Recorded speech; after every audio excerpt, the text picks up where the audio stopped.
విజయనగరం జిల్లా రాజంలో మహిళ హత్య కేసును పోలీసులు 10 రోజుల్లోనే ఛేదించారు.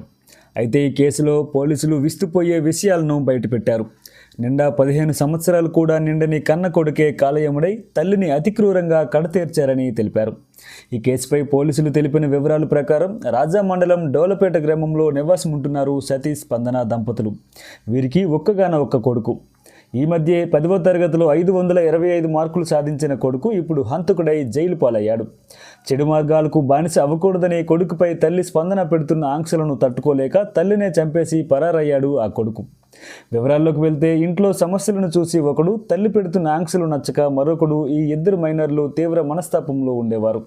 దీనికి తోడు వెబ్ సిరీస్ ప్రభావమో లేక సినిమా ప్రభావమో తెలియదు కానీ వీరిద్దరిని నేర ప్రవృత్తి వైపు అడుగులు వేయించింది. వీరిద్దరూ కలిసి తల్లి స్పందనను చంపేసి ముంబై పారిపోయి మాఫియాలో చేరాలని నిర్ణయించుకున్నారు. అనుకున్నదే తడువుగా తల్లిని చంపి ఇంట్లో ఉండే నగలు, డబ్బు పట్టుకొని పరారయ్యారు. ఈ కేసును పోలీసులు సవాల్గా తీసుకుని 10 రోజుల్లోనే ఈ ఇద్దరు ఫ్యూచర్ మైనర్ డాన్లను అదుపులోకి తీసుకుని మైనర్ జువెనైల్ హోమ్కి తరలించారు. రాజ్యంలో ఒక నేరం జరిగింది, అందరికీ తెలుసు. ఒక మహిళ హత్య గావించబడింది, ముంజటి స్పందన అని చెప్పేసి. అయితే ఈ కేసు మేము ఛేదిస్తున్నప్పుడు, ఈ కేసు లోతులోకి వెళ్తున్నప్పుడు అమానవీయం, అమానుషం, నిజంగా రాక్షసత్వం, అసలు ఈ తల్లి కొడుకుల బంధాలు ఉన్నాయా లేదా అన్న అనుమానం కలిగే విధంగా ఈ నేరం జరిగింది. ఈ నేరం జరగడానికి కారణం ఏంటంటే, ముందు ఆ చనిపోయిన ఆమె కొడుకు 10th క్లాస్ చదువుతూ ఉన్నాడు. మొన్న పరీక్షలు రాశాడు, 525 మార్కులు కూడా వచ్చాయి. అయితే ఇంట్లో తల్లి ఎక్కువ కట్టుదిట్టంగా పెంచడం కూడా తప్పులాగే అనిపించింది కుర్రోడికి. ఇంటికి వచ్చినప్పుడు కాలు కడుక్కోమని, లేకపోతే ప్రతిదానికి రూల్స్ అన్ని, రెగ్యులేషన్స్ అన్ని పెట్టడం. ఆ అబ్బాయి తీవ్రంగా మనస్తాపానికి గురయ్యాడు. అంతేకాకుండా ఎవరో ఒక అమ్మాయిని ప్రేమిస్తున్నా అని చెప్పేసి లెటర్ రాసుకున్నాడు.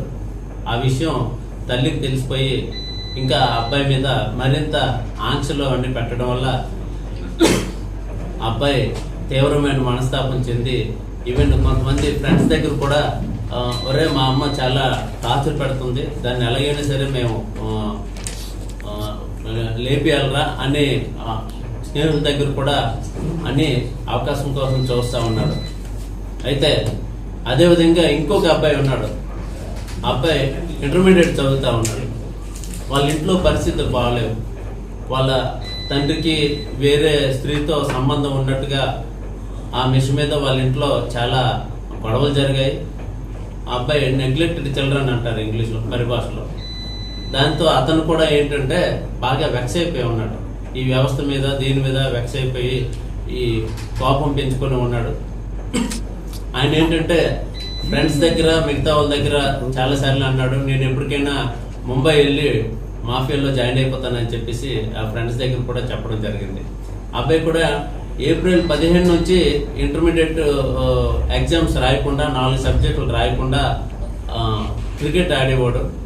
ఇంటికి వెళ్తే ఈ విషయం తెలిస్తే తండ్రి తిడతాడని, కొడతాడని బాధతోనే అక్కడే క్రికెట్ ఆడుతూ చెట్ల కింద పడుకుంటూ ఇంటికి వెళ్లకుండా ఎక్కడో తింటూ అలాగే ఇచ్చేశాడు.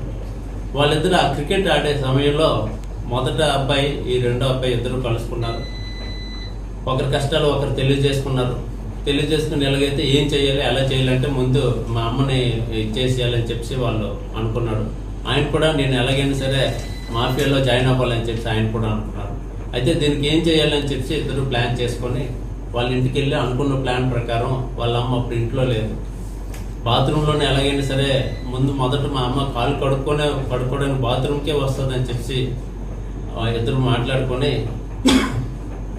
ఇంటర్ చదివిన అబ్బాయి బాత్రూంలో దాక్కొని ఉన్నాడు. వీళ్ళ అమ్మ రాగానే అక్కడ ఇద్దరు దాడి చేశారు. ఇద్దరు దాడి చేసి ఎవరైతే ఇంటర్మీడియట్ చదువుతున్నాడో అబ్బాయి మెడ పట్టుకున్నాడు. కుడి చేతితో మెడ పట్టుకొని కింద పడిపోయారు. ఆవిడ కేకలు వేస్తూ ఉంటే ఎడమ చేతితో ఆవిడ నోరు మూయడం జరిగింది. నోరు మోస్తూ ఉంటే ఆవిడ ఆ చేతిని గట్టిగా కొరపడం జరిగింది. వీడు నొప్పి భరించలేక వీడు ఎంత కరిసినా ఏం చేసినా కరవడం ఆపేసేంత వరకు ఆ మెడ నొక్కాలని నిర్ణయించుకొని మెడ మరింత గట్టిగా నొక్కడం వల్ల కొన్నాళ్ళకి ఆ చెయ్యి కొరకడం మానేసిన తర్వాత అప్పుడు విడిచిపెట్టిన తర్వాత ఇంకా చనిపోయింది అని అనుకున్నారు. కానీ అందులో చిన్న కదలికలు రావడంతో ఇద్దరు మళ్ళీ ఇంట్లో ఉన్న ఈ క్రైమ్ వెపన్స్ తీసుకుని ఇద్దరు ఆ కత్తులతో ఆవిడ మీద దాడి చేసి అక్కడే ఉన్న బాత్రూంలో రక్తాన్ని అంతా కడిగేసి చీరలో చుట్టేసి ఇంటి పెరట్లోనే చెరువు ఉంది,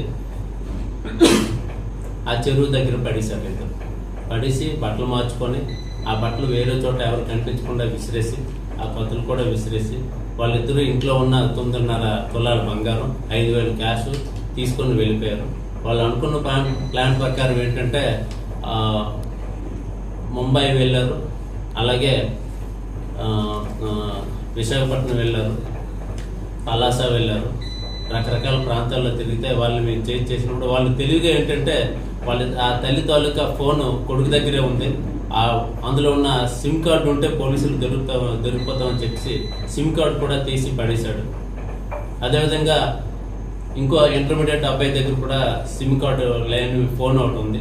వాళ్ళిద్దరూ అప్పుడప్పుడు కొంత ఫ్రెండ్స్కి ఇన్స్టాగ్రామ్లో మాత్రమే మెసేజ్ పెట్టేవారు. ఇన్స్టాగ్రామ్ మెసేజ్ పెట్టి తద్వారా మేము నెమ్మదిగా చేసాం. వాళ్ళు తిరుపతి వెళ్ళినట్టు తెలిసింది.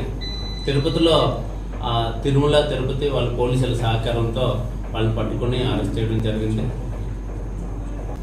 వీళ్ళని ఇప్పుడు చిన్నపిల్లలు కాబట్టి వాళ్ళకి ఈ జమునాల్ హోమ్కి ఇప్పుడు పంపించడం జరుగుతుంది.